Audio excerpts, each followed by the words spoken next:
welcome back to my channel. I'm Advocate Manjeet. I hope you're all doing fine. I'll continue with the SRA Act in today's video. So last video में हमने बात की थी section 3, 3A and 3B of the SRA Act and in today's video I will continue from there. तो आज के video में हम स्टार्ट करते हैं सेक्शन 3C से। सेक्शन 3C ये कहता है कि chief executive officer of the slum rehabilitation authority को ऐसा लगता है कि कोई एरिया है including an economic activity area जहाँ पे इकोनॉमिक एक्टिविटीज़ या बिजनेस कैरीड आउट है, ऐसा कोई एरिया है जो कि कैटेगरी ऑफ स्लम में फॉल करता है, तो वो चीफ एग्जीक्यूटिव ऑफिसर फर्स्ट जो कि लैंड ओनर्स हैं उस एरिया के including the local authorities local bodies जो है सबको इसका नोटिस देगा and they will be given an opportunity कि अगर उनको कोई ऑब्जेक्शंस हैं या सजेशंस हैं तो वो विद इन 30 डेज ये सारे ऑब्जेक्शंस और सजेशंस जो भी होंगे चीफ एग्जीक्यूटिव ऑफिसर को देंगे एंड ये सारे ऑब्जेक्शंस या ये सारे सजेशंस सुनने के बाद में the chief executive officer can declare such an area to be a slum rehabilitation area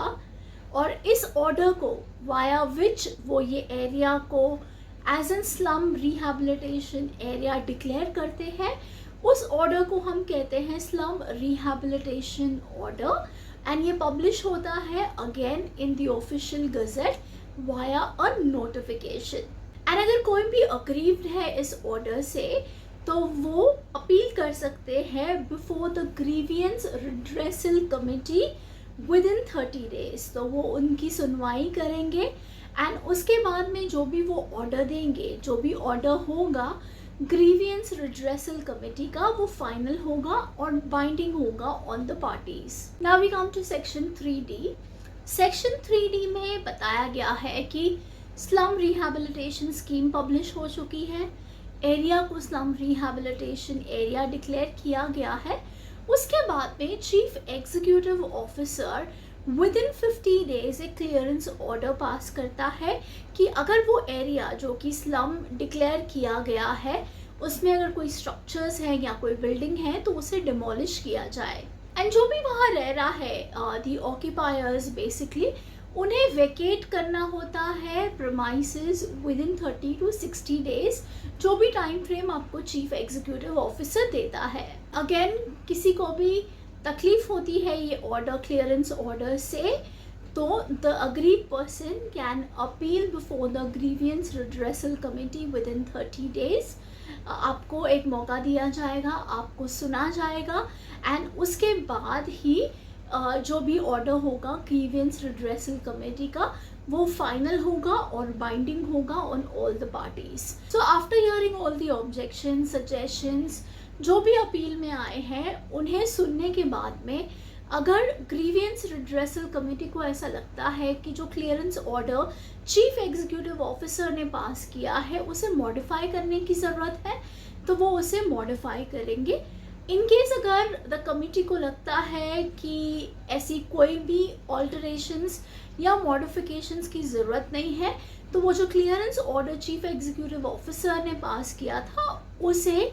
final and binding declare करती है और जो क्लियरेंस ऑर्डर था it becomes effective. After the clearance order is final होने के बाद में जो भी ऑक्यूपायर्स या लैंड ओनर्स होते हैं वो स्लम रिहैबिलिटेशन एरिया के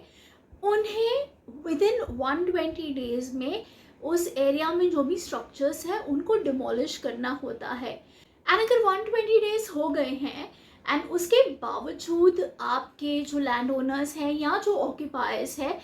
उन्होंने कोई भी स्टेप नहीं लिया है, डिमोलिश नहीं किए हैं स्ट्रक्चर्स, तो in that situation chief executive officer जो होगा वो अंडरटेक करेगा इस डिमोलिशन प्रोसेस को। ऑफ कोर्स ये करने से पहले जो भी लैंड ओनर्स हैं या ऑक्यूपायर्स हैं उन्हें 30 डेज का शो कॉज नोटिस इशू करेगा, उन्हें सुनेगा एंड उसके बाद में एक कोई भी एजेंसी या कोई डेवलपर या बिल्डर को एम्प्लॉय करेगा और उसे ये काम रीडेवलपमेंट का काम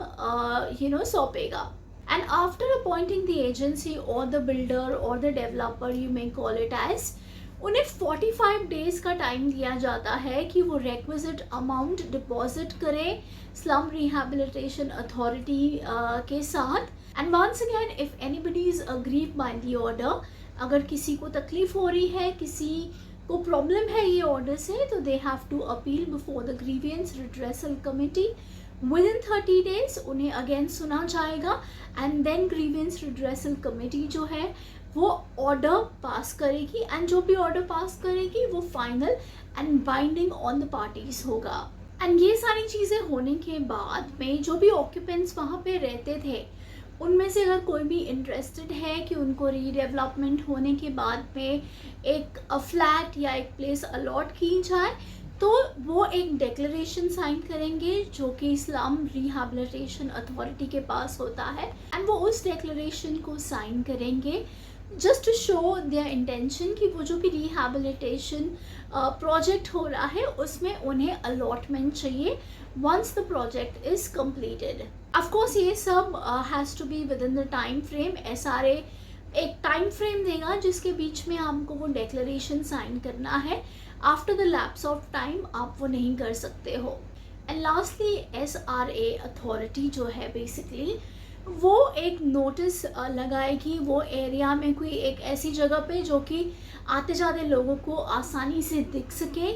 या अगर आपका कोई एड्रेस आपने मेंशन किया at the time of signing the declaration, उस पर आपको एक नोटिस भेज के बताएगी कि ये प्रोजेक्ट कब कंप्लीट होगा. सो बेसिकली आपको वो नोटिस से ये पता चलेगा कि आपको पोजेशन कब मिलेगी ऑफ द न्यू फ्लैट और द न्यू प्लेस. अब हम बात करते हैं सेक्शन 3E की. So section 3E provides that after the project is complete, after the redevelopment project is complete, उसके बाद में जो भी वहाँ पे रहते थे उन्हें टेनेमेंट यानी कि एक फ्लैट अलॉट किया गया है. तो एक कंडीशन होता है कि with in the first 10 years, so for example अगर मुझे आज एक फ्लैट की अलॉटमेंट हुई है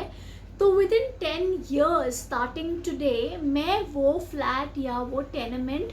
किसी और को ट्रांसफ़र नहीं कर सकती हूँ via any way. After 10 years मैं ट्रांसफ़र कर सकती हूँ प्रोवाइडेड मैं जो एसआरए अथॉरिटी है, द स्लम रिहेबिलिटेशन अथॉरिटी, उसकी परमिशन लूँ एंड उसके हिसाब से जो भी प्रिस्क्राइब्ड प्रोसीजर होगा वो फॉलो करूँ.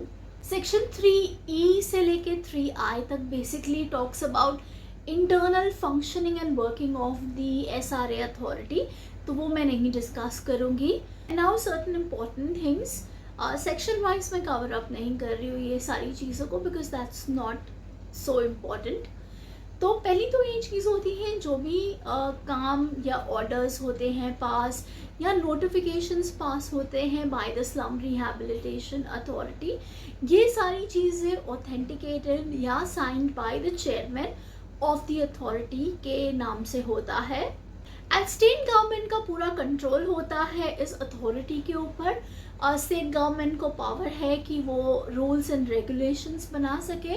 With regards to this authority. And जो भी मेंबर्स होते हैं of the slum rehabilitation authority, be it the chairman, the chief executive officer और द अदर ऑफिसर्स, ये सारे के सारे पब्लिक सर्वेंट्स होते हैं. एट द सेम टाइम अगर स्टेट गवर्नमेंट को ऐसा लगता है कि वो पर्पस जिसके लिए ये अथॉरिटी को फॉर्म किया गया था इट नो लॉन्गर एग्जिस्ट, तो वो ये अथॉरिटी को डिसॉल्व कर सकती है, टर्मिनेट कर सकती है, अगर वो अथॉरिटी की स्टेट गवर्नमेंट को ऐसा लगता है कि अब ज़रूरत नहीं है. And in such a situation अगर स्लम रिहेबिलिटेशन अथॉरिटी को डिसॉल्व किया गया है तो ऑन दैट पर्टिकुलर डे अगर जो भी उसके अकाउंट्स में पैसे थे या जो भी उसके डेट्स थे, it pass overs to the state government. So that's all in today's video. Do like, share and subscribe to my channel, and I will see you all in my next video. Till then, keep learning.